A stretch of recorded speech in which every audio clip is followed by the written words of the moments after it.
அனைவருக்கும் வணக்கம். 4 முனை போட்டி நாடாளப் போவது யார் என்று பரபரத்துக் கொண்டிருந்த ஊடகங்கள் மும்முனை போட்டி முந்தப்போவது யார் என்று எழுத ஆரம்பித்திருக்கிறது.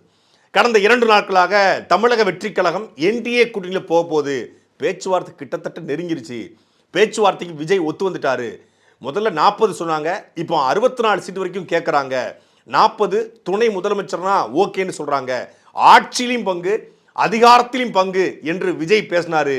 இப்போ ஆட்சியிலையும் அதிகாரத்திலையும் பங்கு கொடுக்கக்கூடிய கூட்டணியோடு இணைய போறாரா அப்படிங்கிற கேள்விகளை உருவாக்கிறது. நேற்று மாவட்ட செயலாளர் கூட்டத்தில் அவசர அவசரமாக நடத்திய அந்த கலந்தாய்வில் மாவட்ட செயலாளர்களே, தளபதிக்காக நாங்கள் எந்த தியாகத்தையும் செய்ய தயாராக இருக்கோம், தளபதி துணை முதலமைச்சரானா போதும், எடுத்த உடனே துணை முதலமைச்சர் 31 முதலமைச்சர், இதை நோக்கி நம்ம பாய்வோம் அப்படின்னு சொன்னதாகவும் செய்திகள் வந்து கொண்டிருக்கிறது.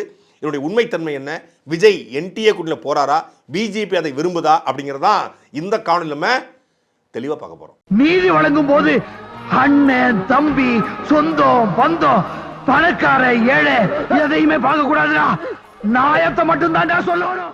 2026 சட்டமன்ற தேர்தலுக்கு ஒவ்வொரு அரசியல் கட்சிகளும் ஆயத்தமாகி வருகிறது. நாம் தமிழர் கட்சி ஒருபடி மேலே போய் தேர்தல் தேதி அறிவிக்கிறதுக்கு முன்னாடியே வேட்பாளர்களை அறிவித்து பரப்புரையை தொடங்கிட்டாங்க. திமுக பழைய கூட்டணியை உறுதிப்படுத்தி அதில் தேமுதிகவையும் சேர்த்து திமுக, காங்கிரஸ், தேமுதிக, விசிக, மதிமுக, கம்யூனிஸ்டுகள் இப்படின்னு சொல்லி ஒரு அணியை உருவாக்கியிருக்காங்க. இந்த பக்கம் அதிமுக, பாஜக, அதிமுக தலைமையிலான ஒரு அணியை உருவாக்கி, அது என்டிஏ கூட்டணின்னு சொன்னால் கூட தமிழ்நாட்டில் அது அதிமுக தலைமையிலான கூட்டணி என்று சொல்லப்படுகிறது. அதில் அன்புமணி தலைமையிலான பாமக, தமாக, அப்புறம் சின்ன சின்ன கட்சிகளை வந்து இணைச்சிருக்காங்க. நித்தம் இணைப்புகள் நடந்து கொண்டே இருக்கிறது.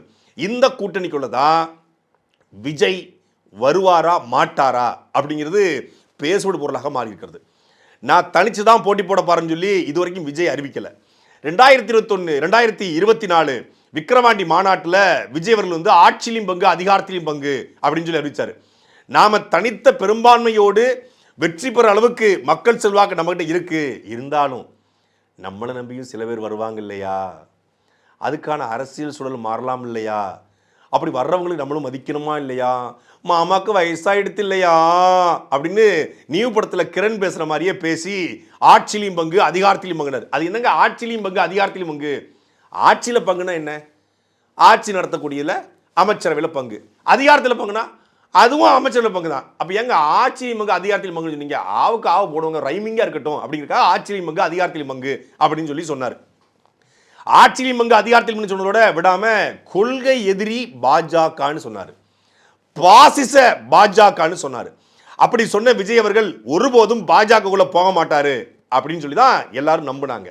ஆனா செப்டம்பர் 27 கரூர் விவகாரத்துக்கு பிறகு இந்த பாசிச பாஜக, இந்த கொள்கை எதிரி பாஜக, ஜி தமிழ்நாடு ஏஞ்சி உங்களுக்கு அலர்ஜி அப்படின்னு கேட்ட விஜய் செப்டம்பர் 27க்கு பிறகு பாஜகங்கிற வார்த்தையவே மூடிட்டாப்ல.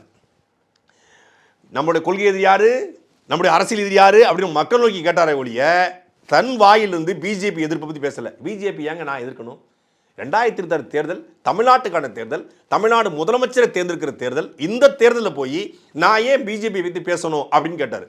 இல்லாத அதிமுக பற்றி ஏன் பேசணும் அப்படின்னு ஆதரவுலாம் கேட்டாங்க. அப்போ திமுக மட்டும்தான் எங்களுடைய ஒரே எதிரி, டிவிகேவா டிஎம்கேவாங்கிறதான் போட்டியே, ஸ்டாலின் சாரா விஜயா, பக்கா மாசா பவளவள பாப்பாவா இப்படிங்கிறதான் போட்டியே அப்படின்னாரு. அதுவெல்லாம் ஒருபடி மேலே போய் தீய சக்தியா இந்த தூய சக்தியா அப்படிலாம் கேட்டார். அது தீய சக்தினா இது ஊழல் சக்தின்னு சொல்லி அதிமுகவை லைட்டாக டச் பண்ணார். ஆனால் அதிமுகவுடைய தலைமை குறித்தோ பிஜேபியின் தலைமை குறித்தோ பிஜேபியோட இந்த 10 ஆண்டுகள் ஆட்சி குறித்தோ பிஜேபி ஆட்சியில் உயர்ந்திருக்கக்கூடிய விலைவாசி குறித்தோ மணிப்பூர் கலவரம் குறித்தோ சாக்சி மாளிகை ஏற்பட்ட பாலியல் சீண்டல்கள் குறித்தோ பாஜகவுடைய முறைகேடான சட்டங்கள் மக்கள் விரோத சட்டங்களை குறித்தோ தமிழ்நாட்டுடைய நாசகார திட்டங்கள் சட்டங்கள் குறித்தோ எதையும் பேசலை. பேச வேண்டிய தேவையில்லைங்கிற மோடுக்கு விஜய் போனார். இப்போ அந்த சூழ்நிலையில தான் பாஜகவோட விஜய் நகர்கிறாரு, என்டிஏ கூட்டணியில் விஜய் நகர்றாரு அப்படிங்கிற செய்தி வருது. இது உண்மையா, இது வதந்தியா, இது வெறும் செய்தியா அப்படிங்கலாம் தாண்டி ஒரு கட்சி கொள்கையற்ற கட்சியா இருந்தா, அது ஐடியாலஜிக்கல்ல கெட்டப்படாமல் இருந்தா, அந்த கட்சி தலைமை எந்த முடிவை எடுத்தாலும் அந்த கட்சிக்காரன் பின்னாடியே போவாங்கிறதுக்கு தாவேகா ஒரு சான்று. இந்த கூட்டணிக்கு அவர் போறாரு, இல்லை கூட்டணி பேச்சுவார்த்தை நடக்குது, இல்லை துணை முதலமைச்சர் கேட்டாங்க, அதெல்லாம் விட்டுருவோம். அதெல்லாம் தாண்டி ஒரு அறிவிப்பு வருது. மாவட்ட செயலர்கள் கூட்டத்தில் புஷி ஆனந்த் பேசினார். நேற்று 12 மணிக்கு மாவட்ட செயலர்களுக்கு ஜூம் காலில் ஒரு லிங்க் அனுப்பிச்சு விட்டு இந்த மாதிரி 12:30 மணிக்கு நீங்கள் எல்லாரும் வந்து இது பண்ணுங்க அப்படின்னு சொல்லியிருக்காங்க. 12:30 மணிக்கு 20 நிமிஷம் தான் இருந்திருக்கு. எல்லா மாவட்ட செயலும் அதில் வந்து ஜூம் காலில் வர்றாங்க. வீடியோ கான்ஃபரன்ஸ் நடக்குது, வீடியோ கான்ஃபரன்ஸு. அதில் 2 கேள்விகளை புஷி ஆனந்த் கேட்டதாக சொல்லப்படுகிறது. என்னென்னா, நாம் கூட்டணிக்குள்ளே போகலாமா அப்படின்னு ஒரு சில மாவட்ட செயலர் அதிருப்தி தெரிவிச்சிருக்காங்க. பெரும்பாலும் அதற்கு ஆதரவு தெரிவிச்சிருக்காங்க. கூட்டணிக்குள்ள நாம் போனோம்னா உங்கள் நிறைய பேருக்கு சீட்டு கிடைக்காம போகுமே பரவாயில்லைன்னு கேட்டிருக்காங்க. அப்போ தான் தளபதிக்காக எந்த தியாகத்தையும் நாம் செய்கிறோம், கட்சி தான் எங்களுக்கு முக்கியம், எங்களுக்கு சீட்டு கிடைக்கிறது முக்கியம் கிடையாது அப்படின்னு சில மாவட்ட செயலர் சொன்னதாக சொல்லப்படுது. அது எம்எல்ஏ கனவில் இருந்த, சட்டமன்ற வேட்பாளராகவும் கனவில் இருந்த பல பேர், செலவு பண்ண பல பேர் சொல்லியிருக்காங்க. அப்போது முதல் தேர்தலையே தளபதி துணை முதலமைச்சர் ஆயிட்டாரு அப்படின்னா நமக்கு வந்து பெரிய சாதனை தான். ஒருவேளை தனிச்சு நின்னோம் அப்படின்னா நாம் வந்து பெரிய அளவில் சைன் பண்ணுறதுக்கு வாய்ப்பு குறைவாக தான் இருக்குது. அப்போது நம்ம கூட்டணிக்குள்ள போகிறது தான் சரின்னு இருக்காங்க. ஒரு சில மாவட்ட செயலர் இல்லை 40% நமக்கு இருக்குன்னு தளபதியே சொல்கிறாரு, அப்புறம் நமக்கு தனிச்சு நிற்கணும்னு மானங்கட்டத்தனமாக அவங்க கேட்டிருக்காங்க. 40ன்னு நீங்கள் சொல்கிறீங்க, 42 செங்கோட்டையன் சொல்கிறாப்புல, 40க்கு மேலேன்னு சொல்லி நிர்மல்குமார் சொல்கிறாப்புல, 45க்கு மேலேன்னு சொல்லி ஆதவ் சொல்கிறாப்புல. அப்புறம் எதுக்குங்க நீங்கள் கூட்டணி கேட்குறீங்க? 40ங்கிறது வெற்றி தானே. 40 விழுக்காடு எடுத்தால் தனித்த பெரும்பான்மையோடு தமிழ்நாட்டில் ஆட்சி அமைச்சிடலாம். கிட்டத்தட்ட 120 தொகுதிகளுக்கு மேலே அடிச்சிடலாம். 40% போது எல்லா தொகுதியும் 40%னா மொத்தமாக ஸ்வைப் ஆயிரும், 200+ அடிச்சிடலாம். அப்படி போது எதுக்கு கூட்டணிக்கு போகணும்னு ஒரு சிலர் கேட்டிருக்காங்க. அவரை நீங்கள் மியூட் பண்ணி போட்டுட்டு அதெல்லாம் இருக்கட்டும், நீங்கள் தளபதி கூட்டணிக்கு போனால் துணை முதலமைச்சர் பதவி தரேன்னு சொல்கிறாங்க, இதை எப்படி பார்க்குறீங்க அப்படின்னு பெரும்பாலும் ஆதரிச்சுங்க. இதை வச்சு தான் ஊடகங்கள் பேச ஆரம்பிச்சிருக்கு. இது புஷியான தலைமையிலான கலந்தாய்வு, இதுக்கு விஜய்க்கு சம்மந்தம் இல்லை, விஜய்க்கு தெரியாமலே புஷி ஆனந்த் வந்து இந்த கலந்தாய்வை ஒருங்கிணைச்சிட்டாரு அப்படின்னு விஜயே கடுப்பில் இருக்காரு அப்படின்னு ஒரு செய்திகள் பரவி இருக்கு. விஜய்க்கு தெரியாமல் சளி பிடிச்சிருந்தா கூட தும்ம மாட்டார் புஷி ஆனந்த். நல்ல தும்மல் வந்தால் கூட தளபதி ஆச்சு அப்படின்பாப்புல. இருமல் வருது அப்படின்னா கூட தளபதினா அப்படின்னு இருமுவாப்புல. கொட்டாய் விடனா கூட தளபதி அப்படின்னு கொட்டாய் விடாப்புல. அவர்கிட்ட கேட்காம அவர் ஒன்றுமே செய்ய மாட்டார். என்டிஏவின் சார்பாக அமித்ஷாவோ இல்லை என்டிஏவின் சார்பாக வந்து என்டிஏவுடைய பொறுப்பாளர்களோ இல்லை தமிழ்நாட்டு பொறுப்பாளர்களோ விஜயவோ விஜய் கட்சியை சார்ந்தவர்களோ தாவேக்காவை இது வரைக்கும் சந்திக்கலை. தாவேக்காவோட தேர்தல் மேலாண்மை பொறுப்பாளர்களோ இல்லை தாவேக்காவுடைய வியூக வகுப்பாளர்களோ பிஜேபி காரங்களும் சந்திக்கலை, அதிமுக காரங்களையும் சந்திக்கலை, இல்லை அதிமுக பொறுப்பாளர்களும் தாவேக்காரங்களும் சந்திக்கலை. ஆனால் ஒன்று மட்டும் நடந்திருக்கு, இந்த கலந்தாய்வு நடந்திருக்கு. மாவட்ட செயலர்களுடைய இணையதள கூட்டம் நடந்திருக்கு. அதில் இந்த கேள்விகள் வைக்கப்பட்டிருக்கு. அதன் அடிப்படையில் தான் யூகங்களும் பூடகமாகவும் செய்திகளை ஊடகங்கள் வெளியிட்டு கொண்டிருக்கிறது. இதெல்லாத்தையும் தாண்டி இப்படி செய்தி வந்த உடனே ஒரு கொள்கையான கட்சியாக இருந்தா, எங்களுடைய கொள்கை பெரியார், எங்களுக்கு கொள்கை தலைவர், நாங்கள் எப்படிங்க பிஜேபி கூட வர முடியும்?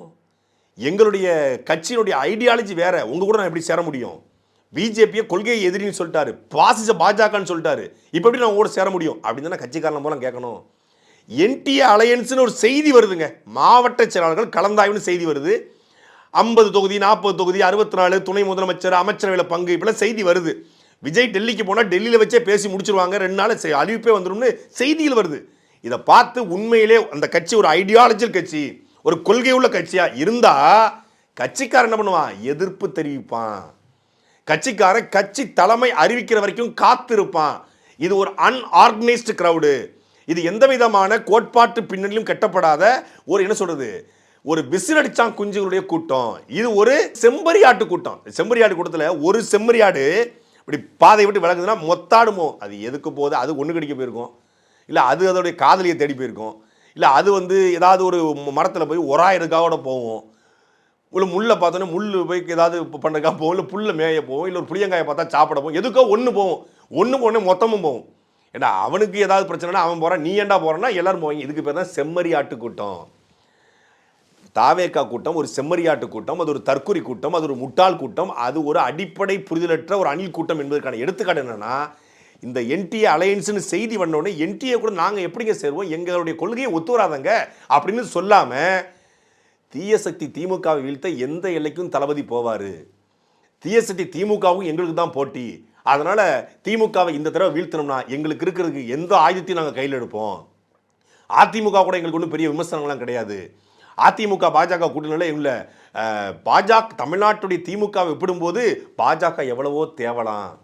பாஜகவுக்கு தமிழ்நாட்டில் வந்து எந்த விதமான அரசியலும் கிடையாது, தமிழ்நாட்டில் திமுக தான் ஒழிக்கணும்னு சொல்லி கட்சிக்காரன் தாவேக்காவோட விர்ச்சுவல் வாரியர்ஸ் பேச ஆரம்பிச்சிருக்கான்னா நாங்கள் ஏன் அவனை தற்கூரின்னு சொல்கிறோம்? தமிழ்நாட்டுடைய அரசியல் கட்சிகள் ஏன் இவங்களை தற்கூரின்னு சொல்லுது? இவங்களை ஏன் செம்மறியாட்டு கூட்டம்னு சொல்லுது? ஏன் இது கொள்கையற்ற கூட்டம்னு சொல்லுது? இப்போ தெரியுதா? ஒரு கொள்கையற்ற கூட்டம் இப்படித்தான் செய்யும்.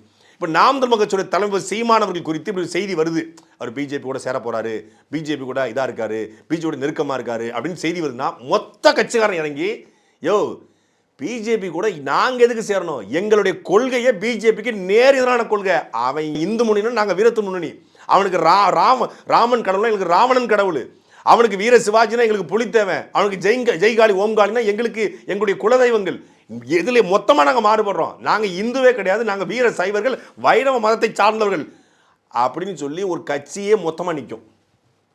அந்த ஆர்எஸ்எஸ் கோட்பாடு என்பது நேராக தமிழர் இனத்திற்கு எதிரானது. ஆரிய எதிர்ப்பு என்பது தமிழருடைய மரபணுல இருக்கு, நாங்கள் எப்படி அவங்க கூட சேருவோம் அப்படின்னு சொல்லி மொத்த கட்சியும் ஆக்டிவேட் மோடுக்கு வந்துடும்.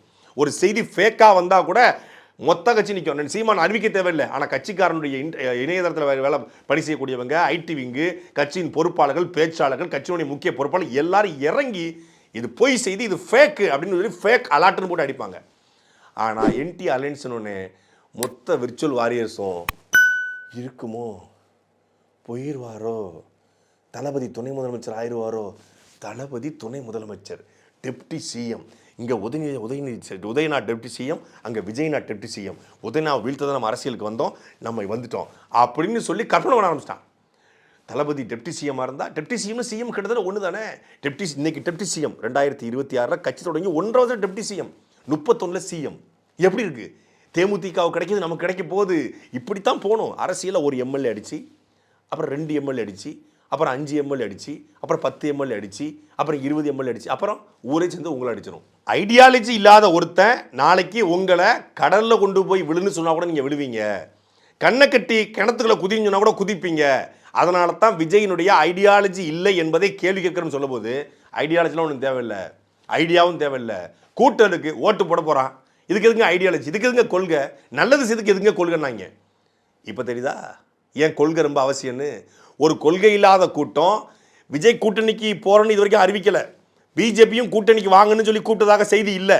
ஆனாலும் கூட்டணி பேச்சுவார்த்தை நடக்குதுன்னு ஊடகத்தில் சொன்ன செய்திக்கு மொத்த கட்சிக்காரனும் ஆக்டிவேட் மோடுக்கு போய் கொள்கை எதிர்க்கு, கொள்கை இல்லைன்னா என்ன, நல்லது செய்ய போகிறோம், திமுக ஒழிச்சா போதும், அதாவது ஃப்ளாட்டாக திமுக எதிர்ப்பு, இந்த வரட்டு திமுக எதிர்ப்பு மேலே வரட்டு திராவிட எதிர்ப்பு, வரட்டு திமுக எதிர்ப்பு இவங்களை எங்கே கொண்டு தள்ளியிருக்கு அப்படின்னா, பிஜேபி கூட சேர்ந்தாலும் பரவாயில்லை, அதிமுகவோட சேர்ந்தாலும் பரவாயில்லன்றாங்க.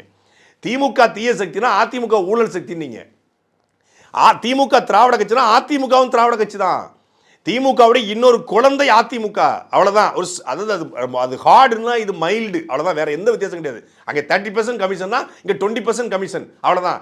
அங்கேயும் ஆத்துமல் கொள்ள, இங்கேயும் ஆத்துமல் கொள்ள, அங்கேயும் திருட்டு, இங்கேயும் திருட்டு, அங்கேயும் இருட்டு, இங்கேயும் இருட்டு, எல்லாத்தையும் சரிசமமாக இருக்கும், எந்த மாற்று கருத்தும் கிடையாது. 50 ஆண்டு கால தமிழ்நாட்டு அரசியலில் பாதிக்கு பாதி 2 பேரும் சமமாக ஆண்டிருக்காங்க. எந்த டெவலப்மெண்ட் ஒன்று நடக்கலை, இது தப்பாக இருக்குது, இதெல்லாம் நடக்கலைன்னா 2 பேருக்கும் பங்கு இருக்குது. ஒரு ஊழல் நடந்திருக்குன்னா 2 பேருக்கும் பங்கு இருக்கும்.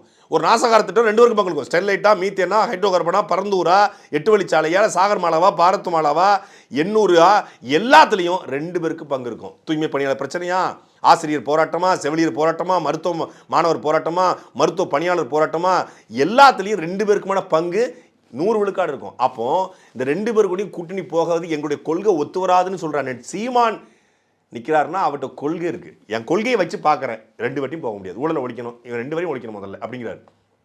அப்படி ஏதாவது உங்கள்கிட்ட இருந்திருந்தா இப்போ கட்சிக்காரன் வந்து என்டி அலையன்ஸுக்கு போனாலும் பரவாயில்லன்னு சொல்ல மாட்டான். அப்போ அது எதுவுமே இல்லைனால என்ன பண்ணுறான், என்டி அலையன்ஸுக்கு போனால் என்ன தப்பு, பிஜேபிக்கு போனால் என்ன தப்பு, திமுகவை தானே நம்ம ஒழிக்கணும் அப்படிங்கிற நிலைமைக்கு அவன் தள்ளப்பட்டிருக்கான். விஜய் ஒரு தனித்த கொள்கையை உருவாக்கியிருந்தா அந்த தனித்த கொள்கை இன்னொரு கொள்கையோடு உடன்படாது.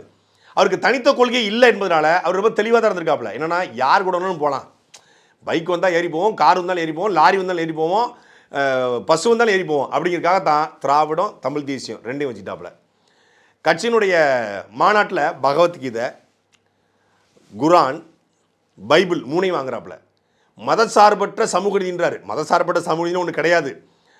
பெரியாரை கொள்கை தலைவராக, அம்பேத்கர் கொள்கை தலைவர் வச்சுக்கிட்டு இந்துத்துவாவுடைய கோரா கருதப்படுகிற பகவத்கீதையை வாங்குறாரு. அதாவது இதுதான் மதசார்பற்ற சிந்தனை அப்படின்னு நினச்சிக்கிட்டு இருக்காரு. இன்னொன்று, அப்போ அந்த புரிதல் அப்படி இல்லை. அப்போ அவருடைய கொள்கையற்ற கொள்கையை வச்சு பார்க்கும்பொழுது அவர் திமுக கூடயும் சேரலாம். ஏன்னா திராவிடத்தை ஏற்றுக்கிறாரு, பெரியாரை ஏற்றுக்கிறாரு. திராவிடம் பெரியாருங்கிறது திமுகவுடைய கோர் ஐடியாலஜி. அப்போ அவர் அங்கே கூட சேர்வதற்கான வாய்ப்புகள் ஃபியூச்சரில் இருக்குது. அதிமுகவோட சேர்வுக்கு ஏதாவது தடை இருக்குமா அவருக்கு? MGR role model, Jayalalithaa role model, Periyar, Anna, திராவிடம் ஏற்றுக்கிறாரு. அந்த நாளையுமே அவங்களும் ஏற்றுக்கிறாங்க அதிமுக. அப்போ அதிமுக கூட சேர்வதற்கும் அவருக்கு எந்த தடையும் இல்லை. பிஜேபி கூட சேர்வதற்கு விஜய்க்கு ஏதாவது தடை இருக்க போதா? வாய்ப்பே கிடையாது. பாசிச எதிரி, கொள்கை எதிரின்னு சொல்லிட்டு இப்போ அதை பற்றி பேசாமல் கடந்து தான் போயிட்டு இருக்காரு. தமிழ்நாட்டு அரசியலில் 2026 பிஜேபி பேச வேண்டிய தேவையில்லைங்கிற இடத்துக்கு தள்ளப்படும் போது பிஜேபி கூட சரணடைஞ்சு ஒரே ஒரு தத்துவம் சொல்லுவாங்க, தீய சக்தி திமுகவை ஒழிக்கணுங்க, அதுக்கு நாங்கள் எந்த எல்லைக்கும் போவோம். இப்போ திமுக ஒழிக்கலைன்னா வேற எப்பவுமே ஒழிக்க முடியாது. திமுக குடும்பத்தை ஒழிக்கணும்னா நாம ஒரு பவர்ஃபுல்லாக தேவைப்படுது. எல்லா ஆற்றல்களும் எல்லா எதிரிகளும் ஒன்று சேர வேண்டிய தேவை இருக்கு. அதாவது எதிரிக்கு எதிரி நண்பங்கிற போல அந்த எதிரி வீழ்த்தணும், நம்ம எல்லாரும் ஒன்று சேருவோம் அப்படிம்பாங்க. கூட்டணி சேர்ந்தா சொல்வதற்கான எல்லாத்தையும் ரெடி பண்ணி வச்சுட்டாங்களாம். இப்போ இதில் வேற என்னன்னா 1998 காலகட்டத்தில் திமுக பாஜக சேருது. 99 திமுக பாஜக கூட்டணி வைக்கும்போது அவங்க என்ன முட்டு கொடுத்தாங்க அதை பார்க்குறாங்க. ஆர்எஸ்எஸ் நம்மளை மாதிரி ஒரு சமூக நீதி இயக்கம் தான் கருணாநிதி சொல்லியிருக்காரு, நம்ம அதையே சொல்லிடுவோமா? ரைட் மேன் இந்த ராங் பார்ட்டின்னு சொல்லி அவர் வாஜ்பாய் சொல்லியிருக்காரு, நம்ம மோடியை ரைட் மேன் இந்த ராங் பார்ட்டின்னு சொல்லி விட்டுருவோமா? திமுக என்னென்ன முட்டு கொடுத்து வச்சிருக்கு, நமக்கு ரோல் மாடலே திமுக. அதனால கலைஞர் ரோல் மாடல் இருக்காப்புல. கலைஞர் என்னென்ன சொல்லியிருக்காரு பாரு, பழைய முறை சொல்லிய போகிறான், எடுத்து படி. இப்போ நம்ம முட்டு கொடுக்க தயாரானு நேற்று எழுத ஆரம்பிச்சிட்டாங்க. ஏங்க திமுக மட்டும் பிஜேபி கூட சேர்ந்தீங்க, ஹெச் ராஜாவை எம்எல்ஏ வாக்குனீங்க, சிபி ராதாகிருஷ்ணன் எம்பி ஆக்குனீங்க, அப்போ மட்டும் உங்களுக்கு இடிச்சதோ, இப்போ நாங்கள் சேர்ந்தா மட்டும் கசக்குதோ? சேரவே இல்லை, பேச்சுவார்த்தை நடந்துச்சானே தெரியல. ஆனால் அதுக்குள்ளே அவன் தயாராகிட்டான்.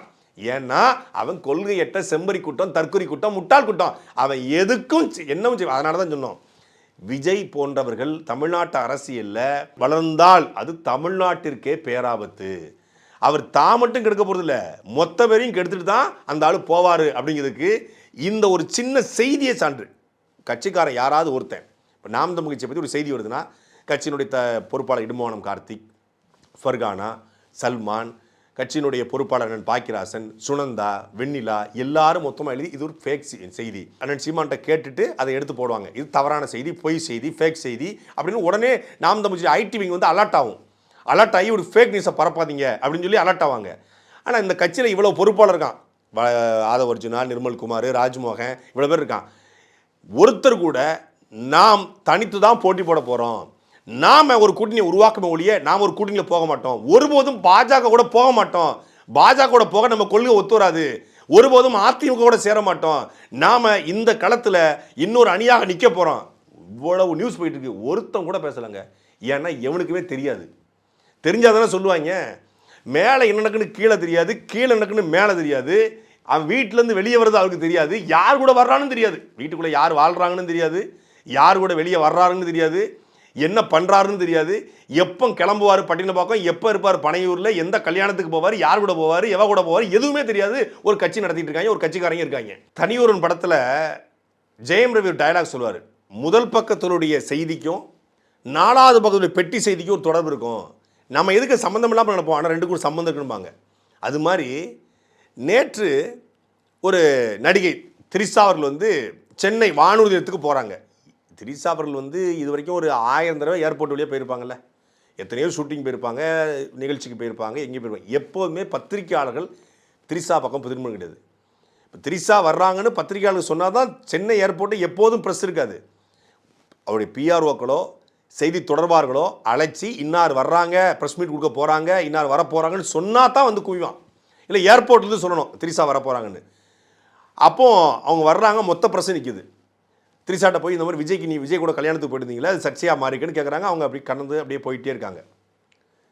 நாங்கள் நண்பர்களாக போனோம், நண்பர்களாக கூட இருக்கலாம் இல்லையா அப்படின்னு உருட்டினாங்க. நாங்கள் நண்பர்களாக போனோம், ஃப்ரெண்ட்ஸு, கார் பஞ்சர் ஆகிடுச்சு போனோம், பெட்ரோல் டீசல் செலவை மிச்சப்படுத்த போனோம், கேஸ் சிலிண்டரை குறைக்கிறதுக்காக போனோம், எலக்ட்ரிக் வெஹிக்கிள் மின்சாரத்தை குறைக்கிறதுக்காக நாங்கள் போனோம் அப்படின்னு கூட சொல்லிட்டு போயிருக்கலாம் இவங்கெல்லாம் சொன்ன காரணங்களாக இருந்தா.